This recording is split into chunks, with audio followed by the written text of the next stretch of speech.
Shalom, family. Welcome to today. This week's Torah portion is Vayera. It's Exodus 6:2 through 9:35, and Vayera means "and I appeared." This week's parsha gets its name from Exodus 6:2 through 3, which says, God spoke to Moses, I am the Lord.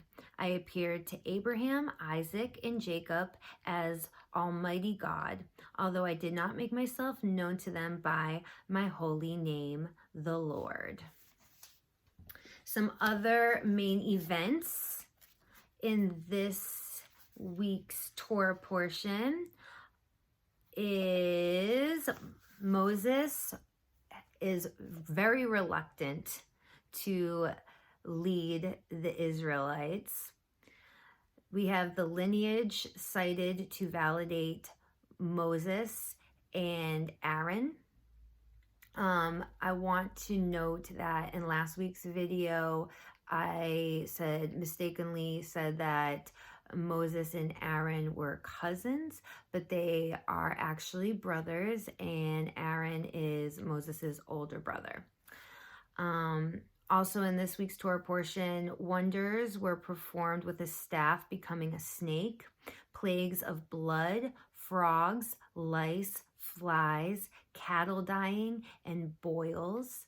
We have Pharaoh's heart hardened first by self and later by God, plague of hail with warning to seek shelter, Pharaoh backing down but only while under pressure and then hardening his own heart again.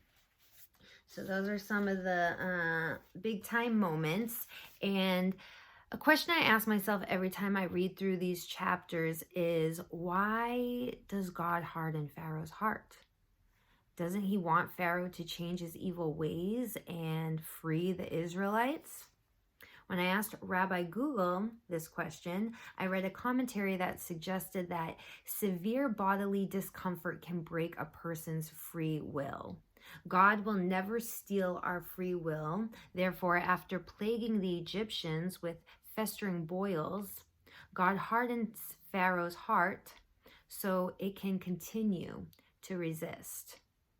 Of all the explanations I read, that one made the most sense to me, but it only answered a part of my question. I was still left wondering, why doesn't God want Pharaoh to let his people go? After shifting through a bunch of different theories on that, the simplest one that made the most sense to me was, if Pharaoh had let the Israelites go, their freedom would have come by man's hand. But God wanted there to be no doubt in the Egyptians' minds, in the Israelites' minds, or Pharaoh's mind that the God of Israel rescued his people. It was important also, God showed that the one true God was far greater than all of the multiple gods and goddesses of the Egyptians. That's why every plague had a corresponding Egyptian god the Lord was proving his sovereignty over. These gods who were prevalent during Moses' time in Egypt were Hapi, the Egyptian god of the Nile. This god was a water bearer, and the Egyptian plague was the Nile turned to blood. Heket, the goddess of fertility, water, and renewal. She had the head of a frog, so the Egyptian plague was frogs coming from the Nile River. Geb, the Egyptian god of the earth, was over the dust of the earth, so the Lord sent lice from the dust of the earth. Hepri, Egyptian god of creation, movement of the sun, and rebirth, had a head of a fly, so the Lord plagued Egypt with swarms of flies. Hathor, goddess of love and protection, had a head of a cow, so the Lord's plague was death of cattle and livestock. Isis, Egyptian goddess of medicine and peace, and the Lord's plague was ashes turned to boils and sores. Nut, goddess of sky. The Egyptian plague for her was hail that rained down in the form of fire. Seth, the Egyptian god of storms and disorder. The Egyptian plague was locusts sent from the sky.